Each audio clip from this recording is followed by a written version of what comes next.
about the VOD and the silver screen. Kevin and Tom and Joe know all there is to know, from masterpieces to deep fried tacos. And if the movie sucks, you might hear them say, there's no telling where the guys will take you. Get ready for a spoiler. Won't say it twice, cause we already warned you. Better watch out, it's gonna ruin the plot. Real spoilers. Real spoilers.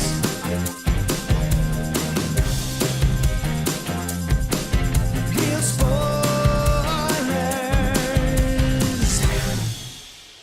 Broadcasting from the lush but not lavish studios located in the basement of the O'Keefe Institute for Advanced Film Snarkitude, this is Real Spoilers, episode 736, Mazes and Monsters. Do you remember that TV movie, that made-for-TV movie? No. Oh, Mazes and Monsters. Let me take you on a walk down Gen X memory lane. So, Yeah. Mazes and Monsters starred a young up-and-coming actor by the name of Tom Hanks. This is I do know this. Yes. This is pre-Bosom Buddies. It's a made-for-TV movie about the horrors of role-playing games. Yes. And he plays someone who is obsessed with a very lightly fictionalized versions of Dungeons and Dragons called Mazes and Monsters. And, Perfect. And it ends with like him going crazy. Yes. And he really sees dragons and sorcerers, and he ends up like in a home for the crazy people all day, and like they pretend that he's like he thinks he's like in some sort of like Dungeons and Dragons inn, right? And like Right. and he's like, "Thank you, milady. Here's your gold piece for my." And then every night they would sneak the gold piece back in. Because he's crazy. it's like Shutter Island. Oh my Yeah, and gosh. he's like, it's my never-ending bag o' money because it's magic. Like it's really dumb. It's The like Draft after House showed a trailer for that before this movie. Oh, did they? Yes. Yeah. It's so bad. It's amazing. So it's good. It's Wow. great. Yeah. So anyway, let's go around the table and everyone can introduce themselves. This is Joe. This is Kevin. And this is Tom. And quick shameless plugs. Don't forget we're available on Apple Podcasts, Spotify, Google, iHeart, TuneIn, wherever you find a podcast, you can find us. While you're there, be sure and follow us so you never miss an episode. Maybe leave us a review. That's always helpful. Joe, do you look like you were going to chime in? Nope. You've become the keeper of the I know. I I did just check it, and there's nobody there. Okay. Yeah. Thanks for getting our hopes up. Sorry. Yeah. It's like prom all over again. Wait, I got. I'm kidding. never mind. I didn't have any hopes for I prom. got laid after prom. Yeah. I got laid after prom if you count like 2 years later after prom. Technically that was Oh, after yeah, prom. after. That's yeah. true. So You're not wrong. like, You're not wrong. That's true. Yeah. So you can also find us on Facebook, facebook.com/Real Spoilers. While you're there, like the page, join the group. It's called the League of Show Shares because we're hoping you'll share an episode. People who were kind enough to share an episode in their social media feed last week include Jason Weesey, Ralph Tribble, Phil Timon, Gabriel Lugo, Julianne Jordan, Travis Tewitt, Lane Levanway, Tammy Lynn Powers-Betts, Chris Sanders, Chris Falls, Kevin Brackett, taking advantage of the Brad Hine rule. Gotta do Chris Magic Man, Josh Rosen, Heather Sachs, Christopher Rex, James Install, Invasion of the Remake, Batman Rye Guy, Cinema Recall, In Session Film, David Rojas, Mike and Oscar, Vertigay 314, Colby Mack, Ronnie Castle, Ryan Terry from the Forza Crowd podcast, Nostalgia Cast, Binge Movies, Feel and Film, Geek to Me Radio, and Librarian Cynthia. So there's all of that. Before we go forward, Kevin, Yes. we've been doing these on Zoom every once in a while, and I've just noticed, do you have a stand-up Simpsons arcade machine? Well, I certainly do. Holy guacamole. This is the beauty of the video. You got to subscribe on YouTube to see.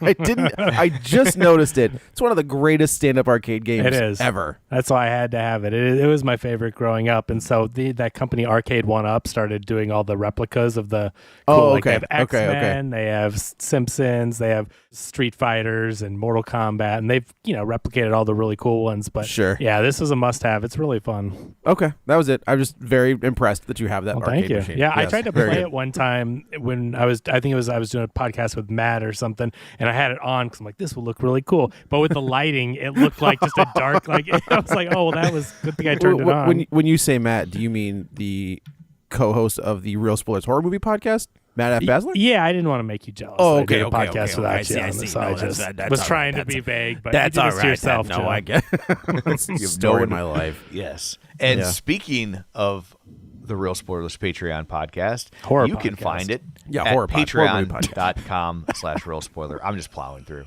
$5 a month, bonus content. We like you more. That's what they said 2 years after prom, too. That's right. Yeah. I'm just playing. That's what Plowing Tom through. said, actually. Yeah. I'm just You don't know plowing what. through. You don't know which version of my virginity I lost. That's fair. That's you know what? You make a great point. You make a great point. Didn't even think about it. Yeah, the less you think about it, the better for That's true. all parties involved.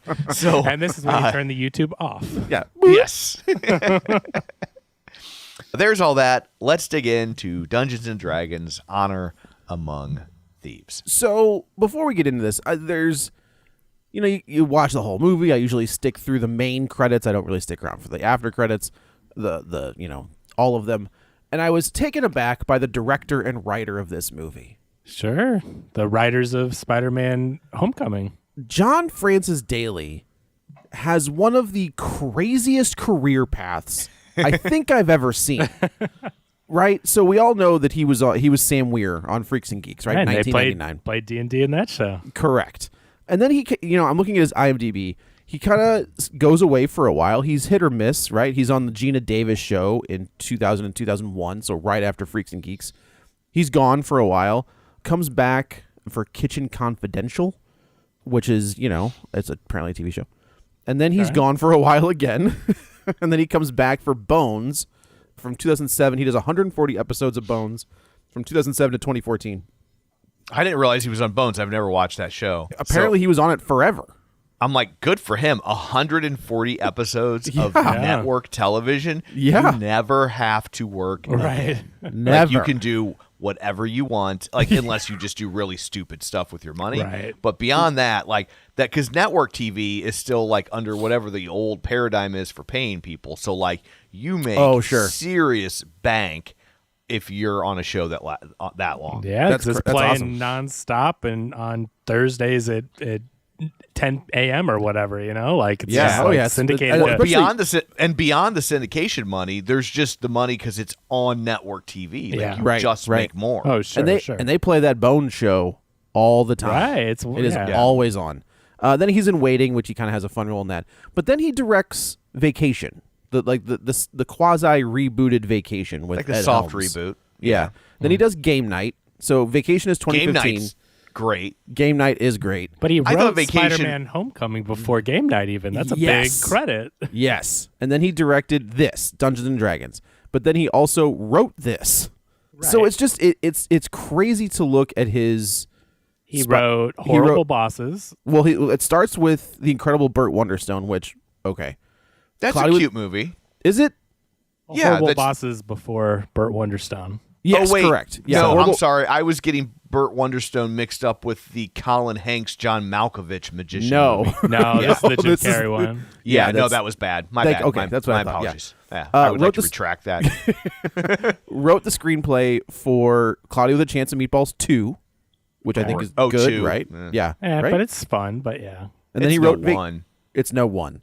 What is though, really? That's Yeah. also a good point. Wrote Vacation and then Spider-Man: Homecoming, which one of the biggest Marvel movies in the MCU, Yeah. and then Dungeons and Dragons. So he just has this such a strange career, but like still very, very successful. Yeah. Yeah. He's done You a lot know? of stuff. He's clearly talented at what he does. I mean, he's been in a lot of stuff acting wise, writing, very popular movies. I mean, that Yeah. Spider-Man movie, think about how that changed things with the MCU and Sony and them having to renegotiate all their stuff to keep Spider-Man in. And that movie was so good. I mean, I know that he made a little cameo or whatever in Civil War, but that was the first MCU Spider-Man movie, and it did gangbusters. Coming off of a kind of unsuccessful reboot, right? Yeah. With Andrew Garfield that they somehow fixed. The MCU fixed it. Made it like, here, no, he's good. He's a good Well, Spider-Man. nostalgia. That's also true. That's the thing. But he was a good he was- Spider-Man. He was never the problem. Yeah, it's No. just that the nostalgia of people, because you got to think with different generations. Like we grew up with Tobey Maguire was our Spider-Man, and then there's another generation that grew up with Andrew Garfield, and now there's a new generation that Tom Holland's what they know, and so you've got all the different nostalgia generations, and then maybe along the way the Andrew Garfield people went back and watched Tobey Maguire, and so it's like this never-ending chain of nostalgia. Those Andrew Garfield movies are in the archives. Meaning They're in our. We did those movies. Yeah, I think I think If If it's 2015. if it's post 2013. That's true. Yeah, right. Yeah, we're coming up on 10 years, like next I know. month. That's pretty crazy. Yeah. We should redo Man of Steel 30. No, dear God, no. I wouldn't do that. This, man, I don't know. I don't know if it's the source. I don't know what it is about this movie, but this did not work for me. I think that there were moments that were good. I think Chris Pine is, what's the word? Charming as all get charming and charismatic Yeah. as all get out. But this felt like a weird knockoff of they wanted to be Guardians of the Galaxy, For sure, they wanted to be Guardians of the Galaxy. and it just wasn't working. And I don't know if it's the rest of the cast, maybe. And I like Michelle Rodriguez, but this was kind of a slog to get through. I did not like it. Tom. Interesting. I liked it. I mean, I don't think I it's did great. too. I no. thought it was. Yeah. I wish it was funnier. Like Yeah.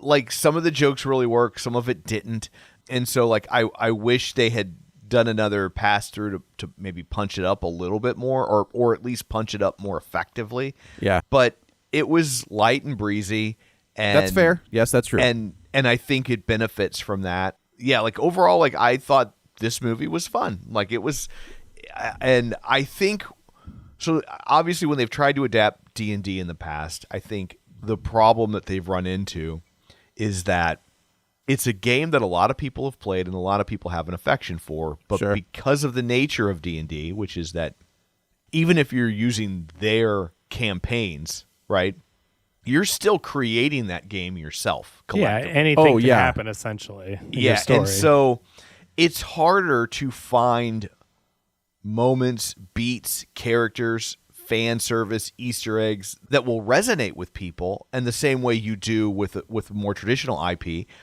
because everyone's experience with this game is so hyper personalized. Sure. So Right? that makes total sense. Yeah, so it's like if you're going to adapt a Superman comic book, you're like, well, what's a really good story? Oh, let's just adapt that story. People really like that one. But you can't do that with D&D, right? Everybody created their own D&D story. And so when they've tried to do this in the past, they end up trying to recreate the game that gets created, right? And it just comes off like a poor man's Lord of the Rings. And I think where this movie works is instead of trying to recreate the game, they try to recreate the gameplay. Exactly. That's legit. 100%. And so it feels like Joe, did you ever play Dungeons and Dragons? No, Like for any real amount of time? No. I Okay, know. so- I know of it, and I know how it works. Yeah, for but sure. No, But like, so that might be some of the disconnect for you, because this feels like playing Dungeons and Dragons. Okay. Right. Okay. Which ultimately, in a different movie, you're going to say that's cheap, or the writing, it's so much Deus Ex Machina, or well, how do they get out of these crazy situations? But on the flip side, this movie being a Dungeons and Dragons movie means that stuff works perfectly for the movie. Yeah. And They what I get out love of about things, it, they can make up anything they want, and it's great. They get out of things in very clever ways. Like it's not like there is certainly action and fight scenes in this movie as there are when you play Dungeons and Dragons. But Sure. a lot of times in the world of Dungeons and Dragons, you solve the problem not by fighting, right? Right. Like you have to come up with other ways to solve the problem, and it's not like a video game where they've decided what the right way is and you have to guess it through trial and error. It's like you're like, let's try this thing, and then your dungeon master will kind of be like, decide like if that makes sense, and then he'll either let you, or she will either let you get away with it or they won't. Or if they think it's a jump ball, then they'll come up with some sort of system where you roll your dice and they're like, well, you could do that, but this other guy that you're up against, he's really smart, or he's really strong, or he's got magic, so you know what, you got to beat a 12 on a 20-sided die for that to actually work. And then you roll the die. One thing that it kept coming back to me with the Hugh Grant character is that his as somebody who played D&D is like, this guy rolled a 20 for charisma, right? Like, he's got no other skill except he's super charming and he can get away with so much BS because he rolled a 20 in charisma. And so that's all I could, and like once that kind of clicked for me, I just started looking at everybody and being like, oh, okay, Chris Pine probably rolled like a 15 in charisma. He can be charming, but it doesn't always work.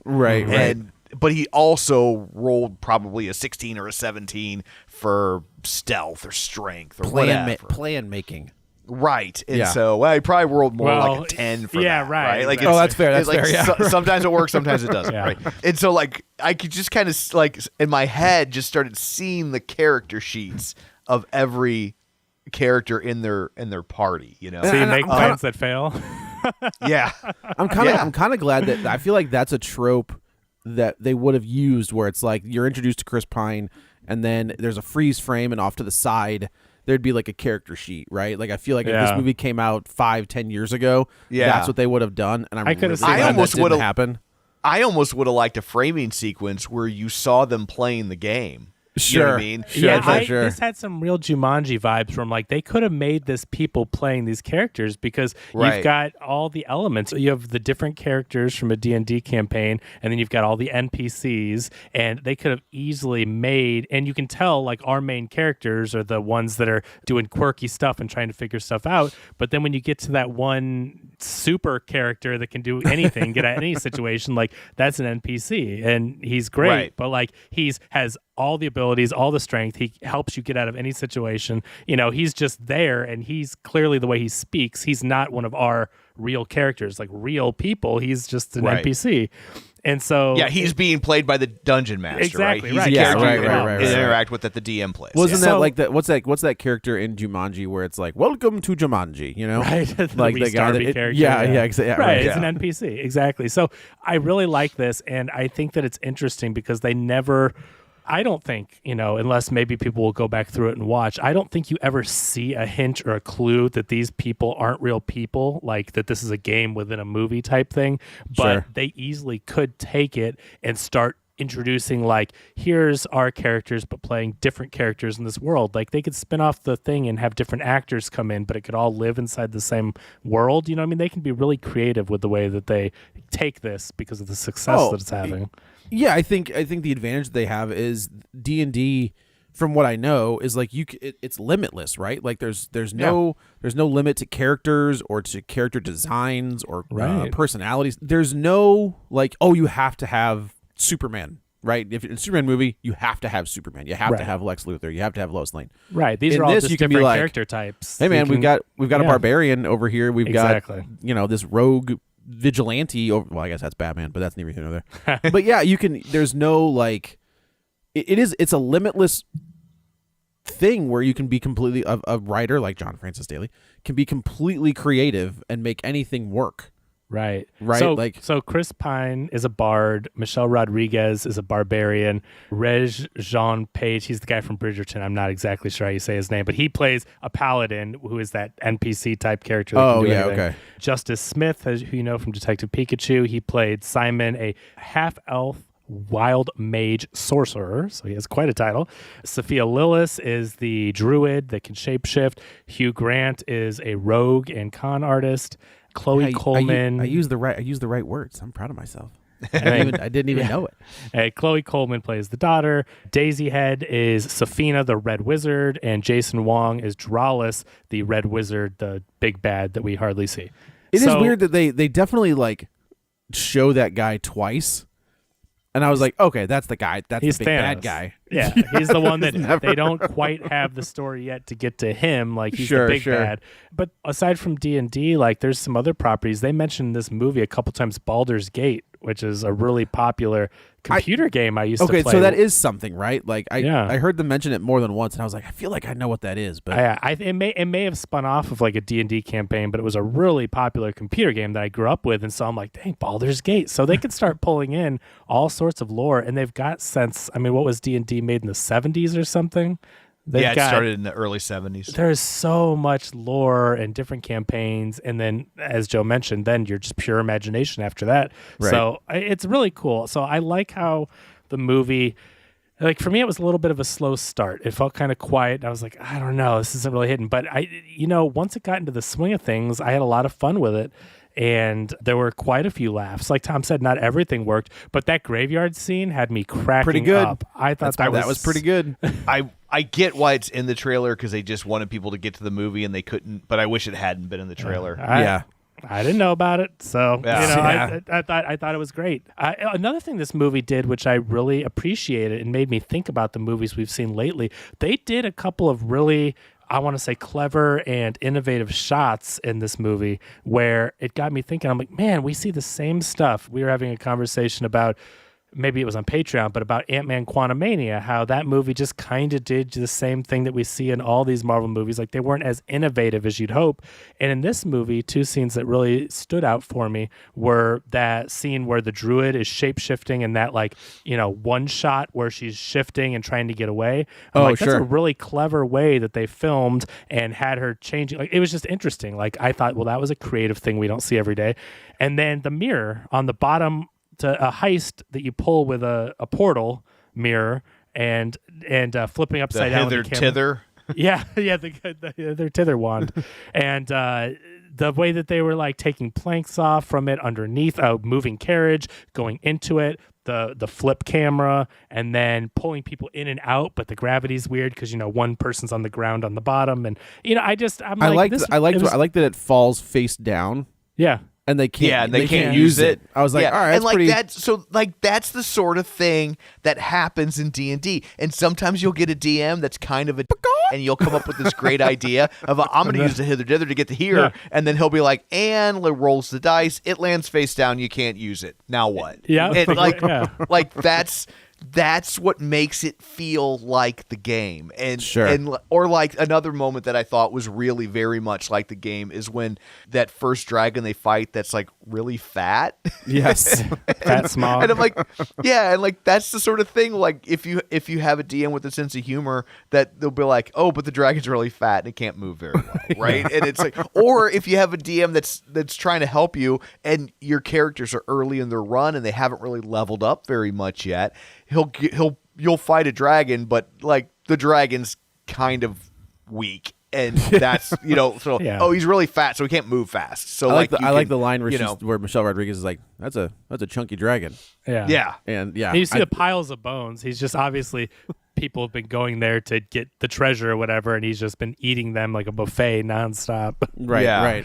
But I thought the movie was innovative. That's the thing that once I got a feel for all the characters, and I think the humor was really working, and definitely post the graveyard scene and everything. Like I was really into it. I liked the characters. I thought it was funny, and I really appreciated the creativity of how they started getting in and out of situations. And maybe it would even hit for me earlier now that I've seen the movie, but like I didn't quite know what they were doing at first. So it was kind of slow. Sure. Once I figured out how closely this movie emulated a D&D campaign, then I was like, oh, this is good. Like they're being really clever with it. So, it just took me a while to figure out, but I had a lot of fun with it. And again, I appreciated, I'm like, wow, they're actually doing clever things with the camera. They're not just doing your typical escape, you're not just doing your typical action sequence. They're like really being clever with it.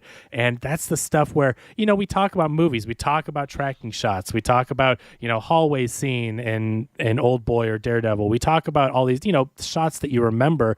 And this movie had a couple of shots that like I'm going to remember from this movie, which I didn't think I'd necessarily be saying for a movie that I thought was going to be a generic sword and sandals type or whatever. I just thought that was That was the first one they did with Marlon Wayans Yeah, and Jeremy well, Irons. and I think the main takeaway from this is that the writers of the movie, who are John Francis Daley and his writing partner Jonathan Goldstein, they understood the source material and understood what Dungeons and Dragons is, Right. as opposed to what's an IP we can make a movie of? Oh, this popular thing for Sure. decades called Dungeons and Dragons. What's it have to have in it? I don't know. There's dungeons and there's a dragon. Okay, cool. Let's go. Swords and dragons. And when you just make a movie in name only, you're not going to have the love, the reverence for the source material. You're not going to understand how the campaigns work, like Tom was explaining. So this movie got it, and then also has very clever, funny writers that kept it entertaining. You know, Quentin Tarantino talks about what he calls hangout movies, where it's like movies that you like to watch because you just like hanging out with these people. Yeah. And like he I think he always describes the quintessential hangout movie as Rio Bravo. Like it's just a great movie to hang with. This is kind of like that. It's a fun movie to hang with, and like that's ultimately that's the appeal of D&D. Like as much as people position it as like it's for nerds and blah blah blah, the appeal of D&D is it's a mechanism that allows you to hang out and interact with your friends. That's exactly right. And this movie replicates that wonderfully. I think that's fair. So even when it doesn't work as well as I would like it to, I still found it very endearing because of that. Yeah. Yeah, that's a good point. D&D, from what I've experienced and the very limited experience that I have with it, is very much like we're just gonna hang out with my buddies. Yeah, you know, we're gonna do this thing. We're gonna, you know, we're all kind of into this, and we're just gonna. It's a vessel to hang out with your friends, and I can absolutely see where this movie captures that almost to a T. I mean, that's Right? board Like games, right? You get together and have a Oh, game for night, sure. no matter what it is. Like that's ultimately Also the goal. written by John Francis Daley, as a matter of fact. Yeah, right. Man, yeah, you're right. I mean, that movie is great. And But that movie's great. If you have not seen Game Night, do yourself a favor. It's a blast. It is yeah, blessed. and I mean, thankfully, like there's been shows now and podcasts that there's that Critical Role, which is like one of the more popular ones, is a YouTube Is that the one show. is that what the one with the gal from did the voice of Ellie from Last of Us? It is, yeah, Ashley Yeah, Johnson. okay, yeah. yeah. You've got that. You've got Harmon Quest, which is an animated version of a D&D campaign. You have the one that the McElroy brothers do, their podcast. It's just you've got these kind of more mainstream people now that are bringing D&D to the forefront, and you see that like, hey, these cool, cool, funny people play it. Like, if you give it a chance, it's not just a game for nerds, like Tom said. And I mean, that's how it was for obviously decades. But like, it's a game, and you get friends together and play a game and give it a shot. And yeah, I think it's like video games, right? Remember, video games sure. weren't cool for a long time, and now video games make way more than movies do. They weren't cool.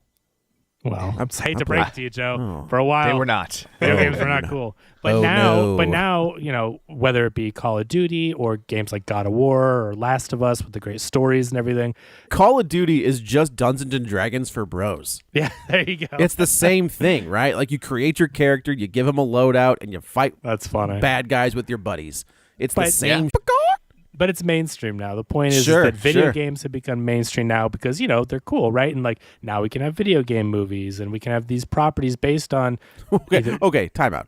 We've had video game movies. They've just been real bad. We're I just know, now but- getting them where they're not real bad. That's what I'm saying, though. But now, Well, and there's- I think some of that is there needs to be a gap in time to where the people who love and made that medium popular Sure. are old enough to adapt it, because Yeah. when someone's trying to adapt Dungeons and Dragons in the 80s and 90s, it's like it's dragons, it's sci-fi when it's not sci-fi, right? And Sure. but that's what they're saying in the boardroom, and then they just hire a guy who made some other movie that a movie knows that was nothing somewhat about it. similar, right? Right, and they don't know what they're doing because they don't understand the property. Exactly. And so I think that's why you're just now starting to see good adaptations of video games, a good adaptation here of D&D, because the people who grew up playing it and loving it are finally old enough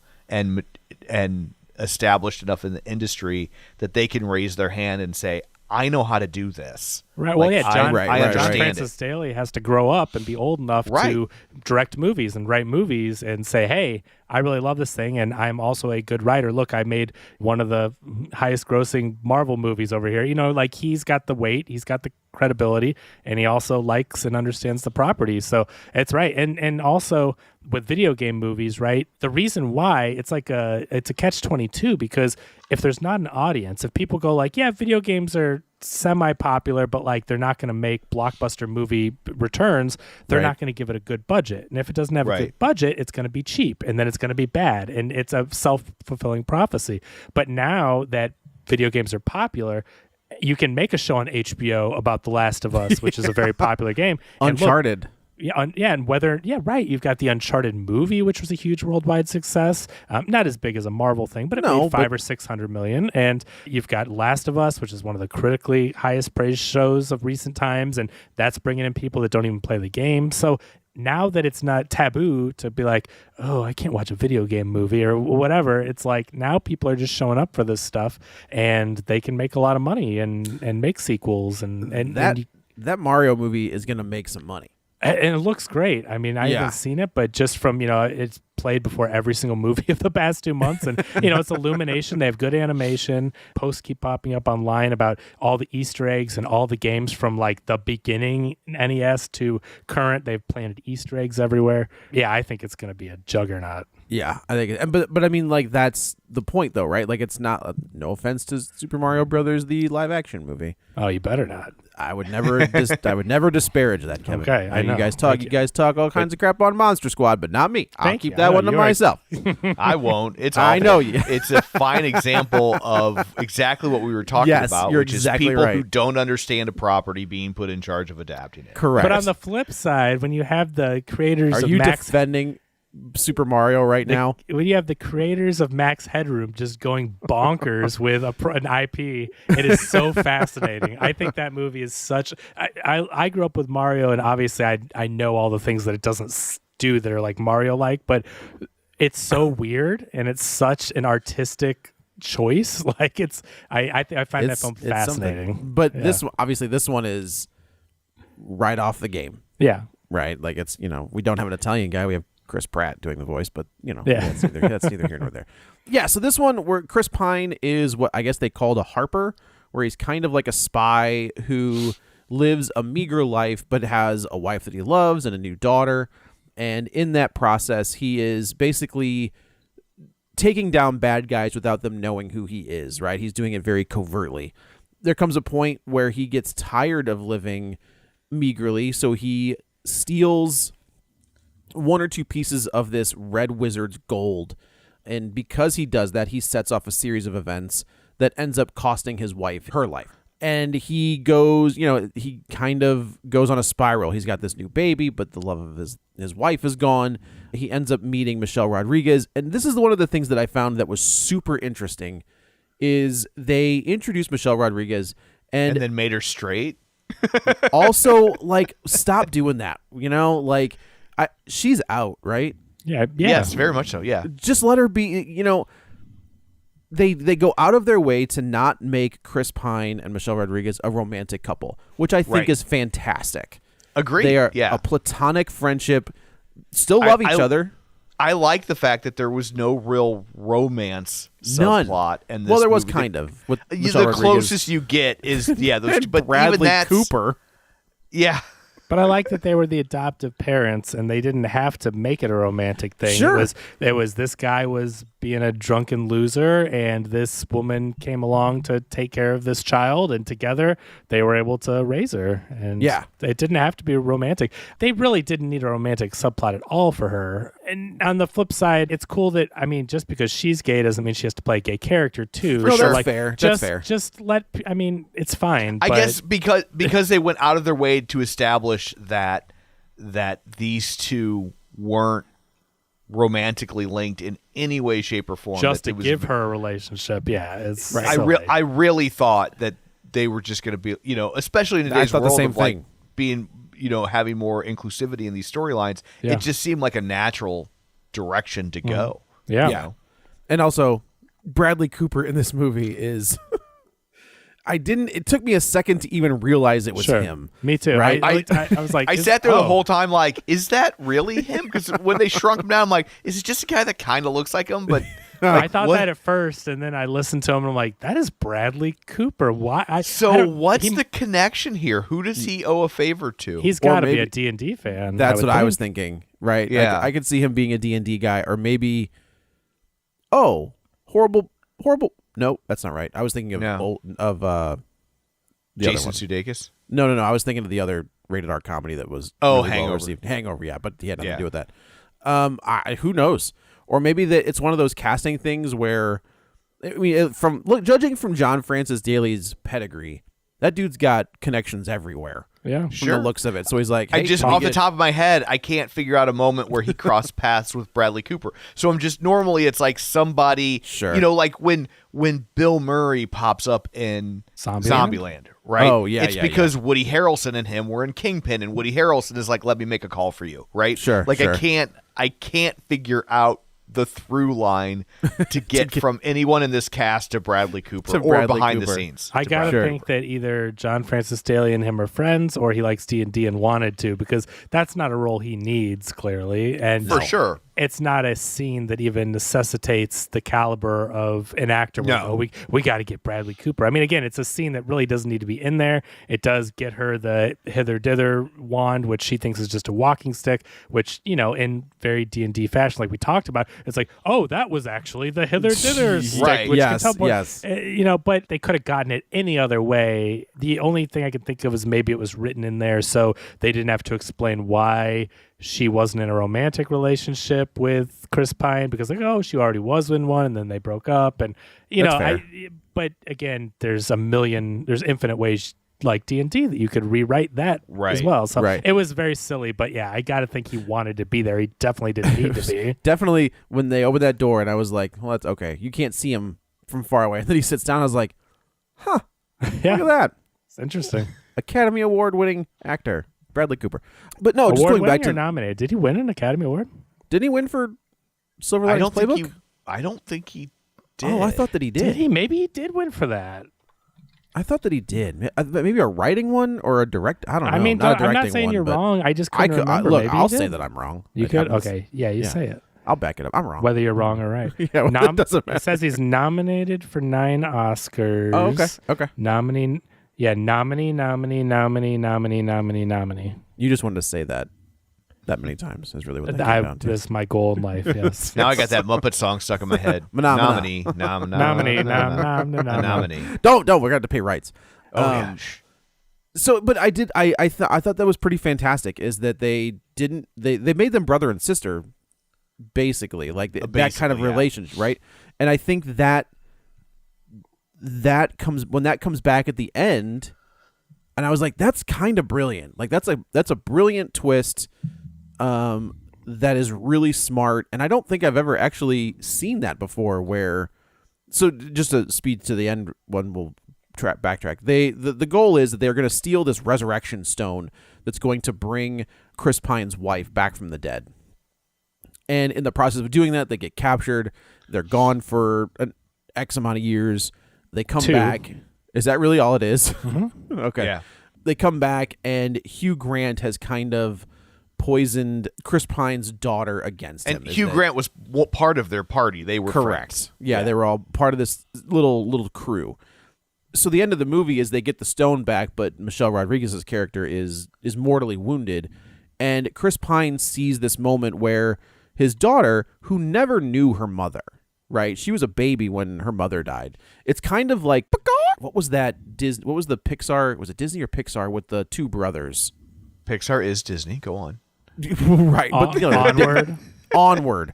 Where the younger brother never knew his dad, but his older brother did, right? Yeah. And that's kind of the same theme here. Voiced by Tom Holland, who was in the movie that John Francis Daley wrote. That's right. Oh my God, that's totally right. Yes, that was my plan the entire time. See? Was to link it all together. Well, just Disney owns every movie. I guess that's also true. It all does tie back together eventually. Eventually, yeah, right. But yeah, I like that. I like that, and they were cleverly planting the seeds the entire movie from the very beginning with the Resurrection Stone, and then the visions that Chris Pine had. They go to a flashback where there's a dragonfly, and he's acting scared of it or whatever, and they're goofing around. They're like under the sheets, and he gets up, and instead of him trying to capture the dragonfly, she says, "Just let it go," and she opens the window, and it flies away. Speaking and so of let it go. No, yeah, right. But so I was like, okay, so they set that up, and throughout the movie, you see kind of where the character is battling with the trying to resurrect the wife and his relationship with the daughter, and then trying to bring her back so she can have a mother. But he realizes she already does have a mother. The mother she knows is Michelle Rodriguez. And so at the very end, he does his little flashback thing and sees that scene again with the dragonfly. And then also remember that someone in the movie says that you're trying to bring her back, but like she's been gone for 12 years. Like, what are you bringing back? Yeah, and also that's a horror movie. And that's also they believe in resurrection, and so they're like, what life are you taking her from if she's already started her next life? And you keep seeing a dragonfly even out of his flashbacks in current time. And so at the very end of the movie, when he does let her go, he sees a dragonfly. And so I kind of read that as that was actually she was reincarnated as a dragonfly. Oh, interesting. Good call. And I can see that for sure. And so she's been that and doing her thing and watching over them, whatever. But like, if you take her away, then you take away whatever family or life she has, whether it be a dragonfly or a person or whatever. So I'm just going to put this out there. If I get reincarnated as a dragonfly, you can totally bring me back. Like that. Or that just don't squish it. Don't squish it. Or stop you so you can start the next. The next one. It's almost Tom. Do you remember that comic Dial H for Hero? Yeah. You remember that where it's like there's this dial, right? And if you turn it, whoever has it, you can get the powers of Superman, or you can be able to like look like a brick wall. Like it's like dial, randomized hero, totally random superhero abilities. Yeah. The secondary life where it's like you could be a dragonfly, or I could squish you. Or what was it? Yeah. Resurrection Man was the guy. Resurrection Man. Yeah. There's a great crossover with him and Hitman, which is like a poor man's Punisher. Yeah. And their Resurrection Man was every time he died, he would immediately come back with a different superpower. And he comes back as something stupid, and he's like, they're trapped like pinned down with all these villains out there shooting at him, and Resurrection Man, Hitman turns to him and is like, "What's your superpower?" And he's like, "I have control over plant life." And he's like, "Not good enough." And he shoots him in the head. And then he does that like 9 times in a row. He keeps coming back, and he's like, I forget what he would say. Sure. But, bad powers. I have mild levitation. Nope. Boom. Next. And then finally he's like, I can shoot lasers out of my eyes. That we can use. Let's go. That's Garth. If Garth Ennis wrote that, that's Garth Ennis. That is Garth Ennis. Yeah. That's what I thought. The whole movie is based on this secondary quest where they're trying. Hugh Grant turns on him. We find out that he has employed a red wizard as part of this team. Who was for their heist to steal the Resurrection Stone and the loot. They had employed this Sophia, the red wizard. Yes. And come to find out that she started killing people as they were trying to steal stuff. And his rule, Chris Pine's rule, is we do not kill, we don't hurt anybody, we just steal loot from people that can afford. He's Robin Hood, right? They can afford to lose it. He's chaotic neutral. He's Star-Lord. Yeah. Exactly. Yeah. So they get pinched, and she's like shooting people, and he's like, we don't do that or whatever, and they get trapped in a spell that she casts that's supposed to freeze a time stop spell, like freeze the bad guys, but he gets caught in it. And so you're to think that that's kind of accidental. I mean, anyone watching can probably figure it out, but they get stuck in it. But come to find out later, we reveal when Hugh Grant does the turn, he's like, yeah, you weren't supposed to get out or whatever. Like they trapped him there so they could steal all the treasure and all that. Yeah, and then they get out, and they go back, and they realize that Hugh Grant kind of screwed them over, and then they go on the secondary quest to break Hugh Grant has poisoned the daughter against him. Yes. He says, basically, he being Chris Pine left her for more riches and didn't really care about her, and that's why he's been gone for 2 years.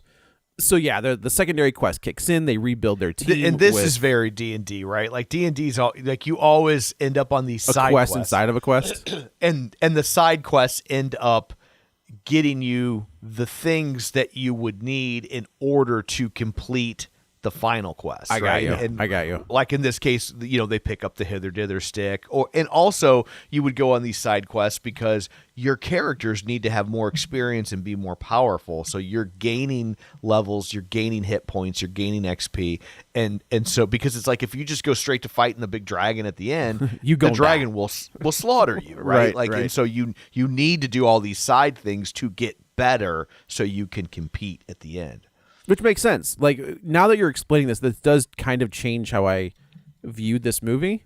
Yeah. Because that makes total sense, is that it's like a quest inside of a quest. Because as I'm watching it originally, I was like, Jesus, let's go. Like, right. Okay, so that makes more sense. It plays out very much like the game, which is it's clever, but if you're not used to it, and I mean, I'm not super familiar with it, but I know enough to be like, oh, okay, that's D&D, and I think that you do look at it in a different light when you realize what they're doing. Right. Are you familiar with the concept of, in jokes, there's the type of joke referred to as a shaggy dog story? No. Okay, so a shaggy dog story joke is where the punchline isn't all that funny. It's really more about getting there, right? Sure. Like the Aristocrats? So the Aristocrats is a classic shaggy dog story joke, right? Like the punchline is kind of like whatever, but it's all the things you have to talk about to get to there, and it gets more elaborate as it goes. D&D is basically a shaggy dog story, right? Like it's you have this thing at the end that you got to storm a castle or beat a wizard or whatever. Yeah, you're gonna win at the end of the day, but it's really more about the journey to get there than it is about that actual thing at the end. It's about the friends we made along the way. Exactly. Real quick, it is funny, like, Stranger Thing has become this cultural phenomenon, right? Mm-hmm. And it's interesting to see, like, my kid who has no reverence for the 80s or anything like that loves that show. Mm-hmm. Right. For me, it's like, okay, it's very much in the world that I grew up in. Yeah. But it is interesting to watch that show, and that's the main crux of like season 1. Is they're playing D&D and they're talking about the Demigorgon and all that stuff is all there on the table. So it is interesting to see how this game that was, it kind of had like a very niche audience, I feel like, come back into the cultural zeitgeist and be everywhere, right? It's also like a knife in the heart as someone who played it growing up. It's a knife in the heart to see it referred to as Hasbro's D&D. Yeah, right? Sure. Because like part of the charm of D&D too is that it was this indie thing. It was created by these nerds in their basement, and it took off and became this juggernaut. And it's just so kind of sad to see that it got consumed by. I didn't realize that Hasbro man. bought it until today. Yeah, till yesterday, because it when was I saw like this. it was. So the way it goes is like, is that D&D gets invented, and then it's the huge way to role. It's the biggest role playing game, right? Yeah. And then Wizards of the Coast launches Magic the Gathering, and then that takes off like a rocket. And I believe they offered Magic the Gathering to the owners of D&D. And really? They didn't see the appeal. And they went off and did on an own, and then it became huge. And then Wizards of the Coast acquired D&D, I believe, at some point. And then now it's I think a Hasbro blockbuster owns all Netflix of situation. It. Yeah, it's just like anything else that once companies see that there's a potential to make a ton of money off of it, and at least hopefully the guys that made it got paid, right? I mean, they did it out of love and did all this stuff, and it's like at the end of the day, I know they enjoyed all of it, but like they did something that changed the world, and so I hope that somewhere along the line they got theirs. That's so interesting you bring that up, because I've kind of been on a Ninja Turtles kick recently. Getting ready for the new movie, big time. But I've never read the original Mirage stuff, so me and some buddies have gone back and we reread like the first 10 or 12 of the Mirage comic, and it's crazy good. But thinking of Kevin Eastman and Peter Laird, like those dudes are loaded because of that one property, and they figured it. But they got paid, and they're they're also loaded because they let it not be what they created. Right? Yep. They were like, you want to turn it into a Saturday morning cartoon and sell a bunch of turtle toys? Yep. I'll take your money. Sure, why not? It is funny. They just released a Daredevil variant cover that is like the first time that they have drawn Daredevil. Oh, that's great. For a major company. or for the major company, I guess. That's hilarious. And, I was like, finally in 2023 they're going to do a Daredevil funny. cover. That's okay, so cool. great. They're going on this quest. They've reassembled a team with a couple new members. The gal that's the druid is young Bev, right? From It Chapter 1. I knew she looked familiar. I couldn't place her. Is that where she's from? I think that's I kept who she looking is, at her yeah. like, I know who this actor is, but yeah. Yeah, no, I think Okay. that's who she is. Okay, that makes sense then. They get, you think they've got a plan that backfires about 3 or 4 times. Michelle Rodriguez's descendants have this magic helm that can get Yes. through any magic spell. And so the point is that they are trying to get the resurrection stone from Hugh Grant has it locked away in the vault with a very powerful magic spell. So Yeah. they go on a journey to recover the helm, which is their side quest to go get. That's when they stop in the graveyard and they do the really great funny scene. You're absolutely right. I It thought is a this great was scene. hilarious because it's like they've got 5 questions that they can Something. ask. They've got it's the trope that you think exactly is going to happen. and so right. and Chris Pine asks them how it works, and the corpse is answering for them. He's like, "No, I didn't mean that. Is it?" Blah, blah, blah. He answers again, and then I love that when he says, Why did you form that with a question at the end of it?" Like, it That's just a good one. It was very funny. The interaction was written very cleverly. I like And- Chris Pine goes, "When I look at you, that's when I'm asking you a question." And then the why- guy, he Yeah, falls why did you- over. Why did you put a question mark at the end of your sentence? And I yeah, when I look at you, I'm asking you a question. Okay, and he's like, okay, yeah, right. And then falls over. And then they go to a guy. He's like, I was getting out of the bathtub and I tripped and fell. And they're like, and then you went into battle and died? No, I died at the bath. It's like, it was very funny the way that it kept going into these ridiculous. You're looking for my brother. who Yeah. has, Same name. Yeah. right. So that It wasn't Sven, it was Ven. Yeah, right. Exactly. It was funny at the end of that scene. I turned to Crystal and I was just like, "This will be our post-credit scene." And it was. Yes. Yeah, That's I was absolutely like- it was. I'm like, they left that guy hanging with jokes or with questions, and I'm like, Right. "They're definitely this will be our post-credits." I do I'm like still where he's like, here. that was 5, right? He's like, no, that was 4. And then they walk away. So they're trying to get the helm. So then we get to the fat dragon that you mentioned, and this is where we're approached by there's like these undead warrior monk looking guys that are like, I guess, part of the control of the wizards or whatever. They're Yeah. definitely teamed up with Solana or whatever, the red wizard in this movie. So they're going after him, and there's a really good fight scene between that paladin that we talked about, the NPC-ish paladin, Regé, whatever, from Bridgerton.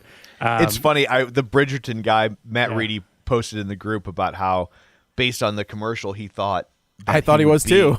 He'd be in the movie more, and I was like, I think it's very authentic to D&D because anybody that's ever played D&D always knows there's that guy who shows up and fills out his character sheet week 1, and he shows up like 2 times over the next 3 months. That's your Bridgerton guy. There you go. I do like the the Bridgerton guy, the paladin, is done with the team, and they're both like Michelle Rodriguez and Chris Pine are watching him walk off. He's like, just walking in a straight line. That was What's another. What's he thank going to you do for about that reminding- rock? Oh, he's going to walk over that rock. Okay. I loved it. That's another really funny moment because in movies, whether it's the cool guys walking away from explosions or the people that walk away like a badass or whatever, you never see it hang on them actually doing it. And we Right. got to see what it would be like if a badass character that just came and did some stuff walked away, and you just have to watch him walk away like a cool guy in a straight line. And But the walking over the rock thing is what got is he me. gonna go right? Like, Is he gonna go left? Oh nope, over the rock. Over the rock. Okay. That's where when you get a comedic writer like these guys, they know how to interject that type of humor. it is interesting to look at Chris Pine because I think he was a perfect Kirk. I think He was great. he did great. And watching this, I was like, if they want to get rid of Chris Pratt, Guardians of the and Galaxy. bring in Chris Pine as Star Lord. I mean, I wouldn't be opposed to it. It's At yeah, all. it's very close. What he's doing is very close to what Chris Pratt's doing in the Guardians movies. It's the Yes. same type of. It is the character. exact same character. Yeah. So they get what they came for. The helm. The helm. Very cool scene with that hither thither thing. The sorcerer is able to make a portal. Like if you know the video game Portal, it's a Half-Life spinoff. It's the Yeah. same thing where you shoot a portal in one place, shoot it anywhere that you can see, and you can go through it and go between. So they're able to escape the dragon by like going on a layer up top and going over a Right. bridge, and it's really cool action It's sequence. well done. It's really yeah. well done. I think. The I other also thing that like the limitation they put on it that it can Yes. only you got to see both spots. You can't. It's the not old- just. It's the Nightcrawler rule. Yeah, so Yeah. it's like it's not a complete Deus Ex Machina of like we can get anywhere at any time. You Like, imagine, like, yeah. Yeah, it's like You want to go you've from gotta that be wall able to this wall over here? right. But again, when you play D&D, they would do things like that. They would nothing would typically be so powerful that nothing could ever beat it. There would always be some sort of limitation to where, like, oh, this sword's like got, a plus 20, multiplier attached to it, except it only works on Thursdays, or it doesn't work on dragons, or good. or like it that. takes 10 hit points from you every time you use it. Like, right? Like it's like they would always do things like that. And so I really, like, you can tell the writer understands the property. Exactly. Yeah. And the dragons got him dead to rights, and they end up saying, like, I guess in this world, like, it's always different the way people imagine how dragons actually work. But whenever he roars, he lets out, like, the gas that would ignite for I his like flame. that a lot. And so they're like, do the thing you did back there. And whatever. He says, like, what, float Do the away or whatever. thumb thing. No, Do the thumb thing. Yeah. And so they all end up going underwater because the place is flooding and the dragons got them at the entrance. And so he holds up his finger with a little tiny flame, and when the dragon roars, it ignites that. The place goes up, and then they like swim out of there. I do like that the fat dragon is so out of practice using fire that it doesn't work. Yeah. Right. But I will say I would love to know if, like, some of these scenes and solutions that they have for things are taken from actual games that this I have to guy's believe that's played true. over the year, because it sure feels like they are. That he took some of his favorite memories of D&D games and worked them into got them into the movie. I will think say there are some solutions from when I was doing some research. So there's Critical Role is the big one that people watch the campaigns, and something to do with one of their solutions, and the fresh cut grass is like an in joke from Critical Role. So they did include some of the stuff from the popular ones too, that people that are watching this that love those shows. Well, and would pick up you on. do see at the end when they end up in the stadium competing, you do see the characters from the Saturday morning cartoon. Oh, do you Dungeons and really? Dragons. Yeah. Oh, that's fun. That's fun. Yeah. The other thing that I did notice, there is a lot of practical effects in this, which I appreciate. The costumes of the the non-human characters like this. So I'm a big nerd for makeup and costumes and like prosthetics and all that stuff. So getting to see that, like that dwarf that had the full prosthetic. the dwarf on is him. great. Even like the griffin or the other like the crocodile thing from the parole board. The cat man. The cat man. I was like, this is pretty fan. I love when they give people the opportunity, and it makes it, we talked about it in Star Wars, right? That's why A New Hope works. Not A New Hope. The Force Awakens works as well as it does, is because they go back to practical effects. And I think that's a great point. I never even really thought about it, but part of my enjoyment of this movie is them actually filming at different locations that felt real, practical effects and costumes, and not just doing it all with CG. It's an example of when a movie already has endeared itself to you, you'll forgive things or view them as a net positive, because like some of the practical effects, in all honesty, aren't that great. But That's fair. It gives it this charming B-movie quality that I'm like, that's exactly what this should be. Right. Yes. Like, I don't want to watch Mystery Science Theater 3000 where the Satellite of Love and the bots were created by Industrial Light and Magic. Right. Like, I want to see a puppet show. And like, it's supposed to be a send up of old time public access kind of shows. And so you don't want it to be too slick. And I don't know that I want Dungeons and Dragons to be that slick. I like the fact that like it's practical in a lot of ways, obviously not all of them. Yeah, sure. But she wasn't really shape-shifting into an owl bear and a mouse and that deer part. See, she did turn into a deer at the end. I told you, just the very end. But I do like the fact that like some of them were better than others. And like, because I like the rest of it, I'm like, I see it as a positive attribute, not a negative one, But to me, it felt like it fit. Nothing really took me out. I mean, clearly when you're talking about all these beasts and transforming into animals and stuff, like that's all CG, but it fit in this world. It felt like it fit, right? It didn't take away. Whereas when you have a huge movie, like an MCU movie, and they have cheap special effects, you're like, no, wait a minute. You're making billions of dollars from these. It should not look like that. We talked a little taste for the Patreon. We're going back and covering phase 1 on the Patreon because we never did that on this show.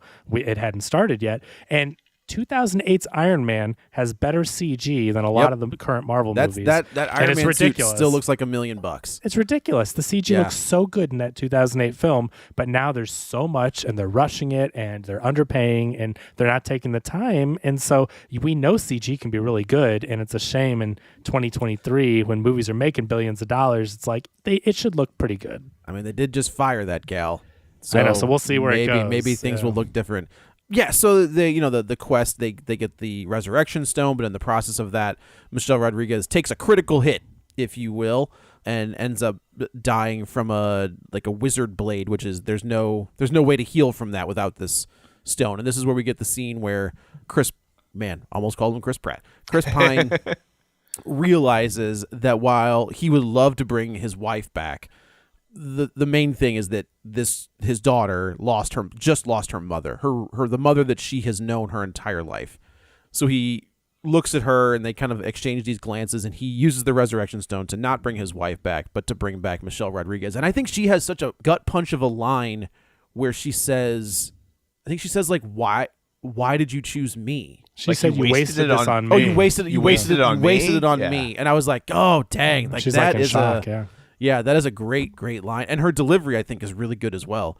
Yeah, it was a touching moment. It was really good. I like how they handled that. And that's the other thing with this movie is that a movie like this could go really goofy and really silly and not have any serious moments. But what I think elevates it is you have a character with motivations of trying to get his family back, get his daughter, bring back the love of his life who was murdered and taken away from him, and all these other characters too, right? Everyone's dealing with something, right? Some inadequacy, some exile, some relationship. They're all dealing with different things.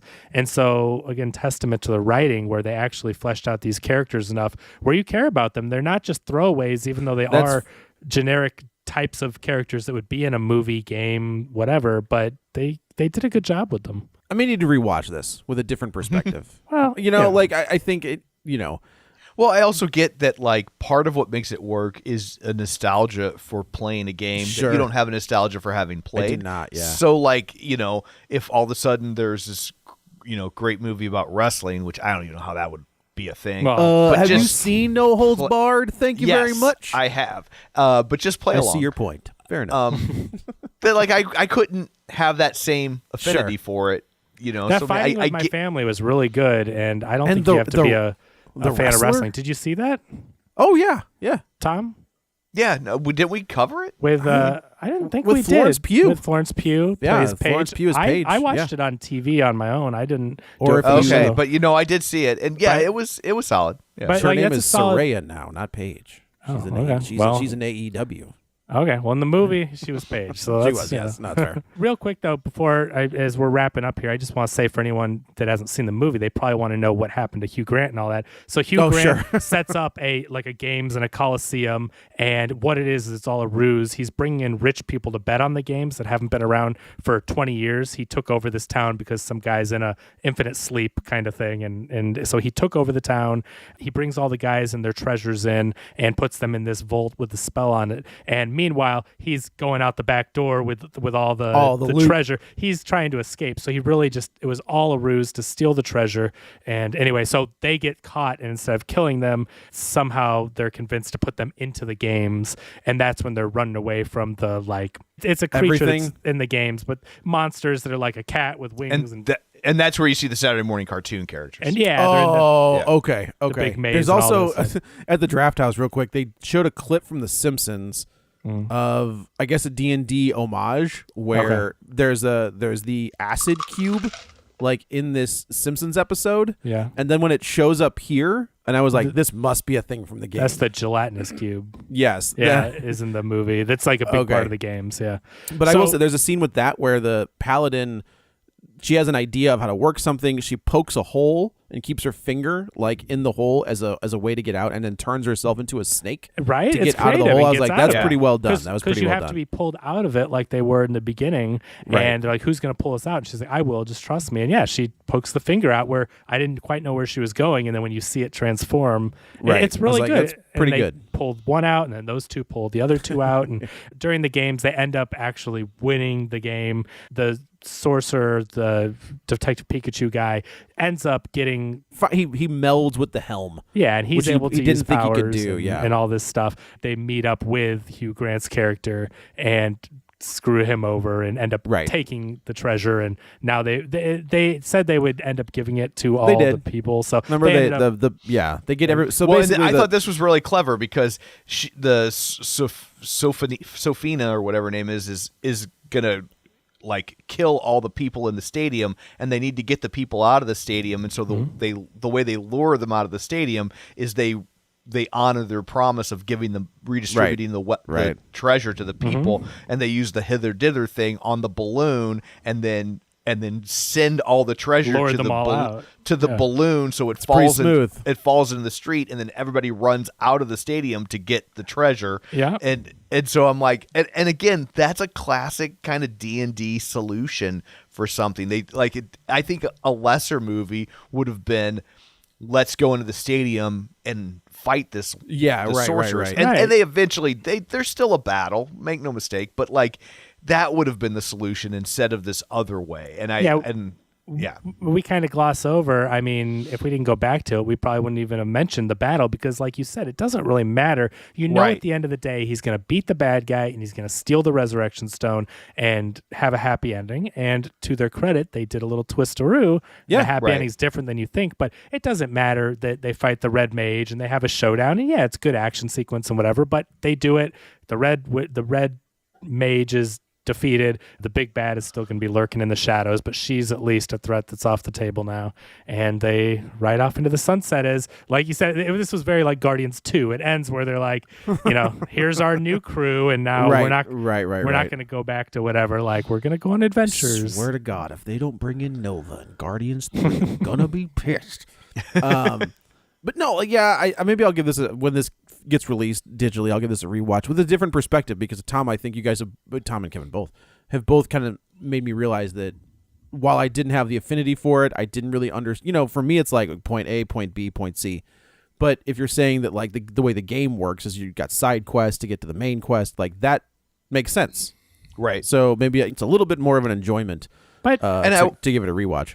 I will also say, as if you're playing D&D, it's not going to have this real linear narrative structure because it is a group of people basically improvising their way through a thing. So it's not going to have a rising motion and a falling motion like a Shakespearean diagram, sure, plot diagram, Yeah, and if anyone wants to watch those shows, so you've got, if you want to get into D&D stuff, there's Critical Role, there's Harmon Quest, there's the Adventure Zone. Is that Dan Harmon? Does Dan Harmon do that? Yeah, yes. It's his thing, and there's the Adventure Zone, which is the McElroy brothers, is their show they do with their dad, and it's just there's all these shows about friends getting together and playing these campaigns, and they've turned them into in different mediums. And then the Critical Role guys actually had their show or their campaign adapted into an animated show on Amazon Prime. I was just going to bring that up. And so there's that Vox Machina was their first campaign on Critical Role, and then the second one is going to be coming out. Their second campaign is getting adapted into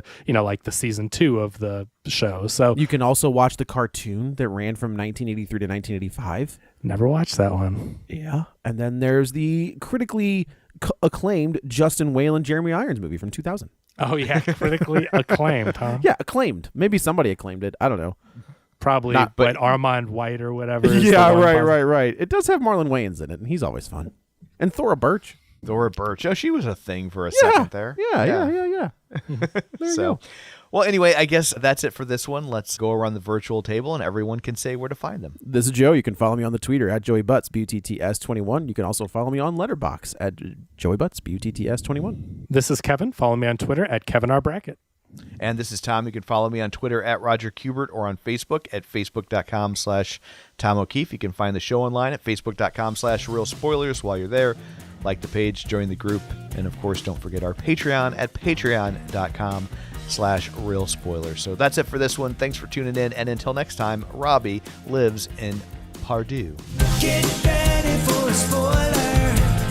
Won't say it twice, 'cause we already warned you.